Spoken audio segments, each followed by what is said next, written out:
कविता है रेत में आकृतियां।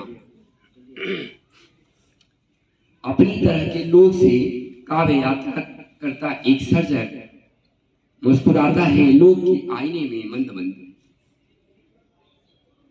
गढ़ता है कई कई रूपों को अपनी प्रतिभा के बल पर, जिसे मैं कवि होने से पहले मानता हूँ एक शिक्षक, किंतु खींच लेती है उसकी कविताएं हमारा ध्यान अपनी ओर बोली बात के बीच।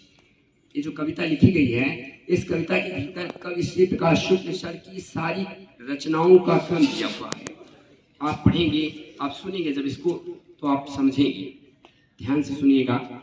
जिनकी कविताओं में समाया है समूचा लोक नृत्य व लोक तथा नूतन शिल्प, तभी तो लिखता है जहां सब शहर नहीं होता और उकेर देता है गंगा की उस पार खिलखिलाती रेत में आकृतियां अपनी ऊंची के बल पर।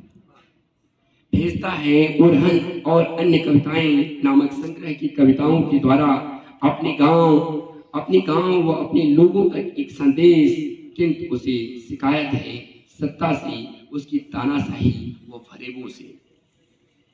जनमानस की पीड़ा से व्यथित कवि सत्ता की नींद में खलल डालते लिख देता है क्षीर सागर में नींद, अपनी जागृत अवस्था में वाया नई सदी के वास्ते।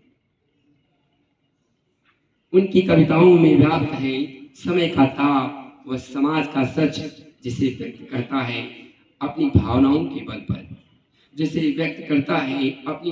के बल पर, हर रोज नए विचारों के साथ। वह एक शिक्षक ही नहीं, कुशल कवि भी है।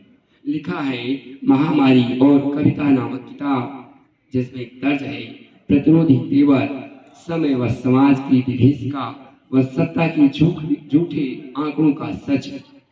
वही है पूर्वजीवी कविता का सिद्धांतकार, किंतु अपने सिद्धांतों से कभी समझौता नहीं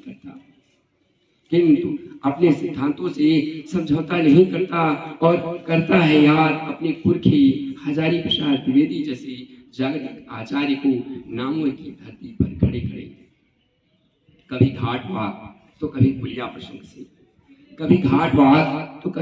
प्रसंग से गूंजती है एक मध्यम आवाज, साठोत्तरी हिंदी कविता के लोक सौंदर्य की एक सर्जक की। दहाड़ता है सिंह की भांति एक शिक्षक, वह उसके भीतर छिपा कवि बिखेर देता है अपने ज्ञान के आलोक को अपने शिष्यों के भीतर। अपने समाज, अपने लोग को बचाने ही करता है देश देश प्रदेश की अनेक यात्राएं। उन यात्राओं में छिपे हैं अनेक सामयिक दस्तावेज व संवाद, जिनकी अनुभूति दिन दीवान रहेगी सदियों तक राग रविदास के सुंदर पदों की भांति। शुक्रिया।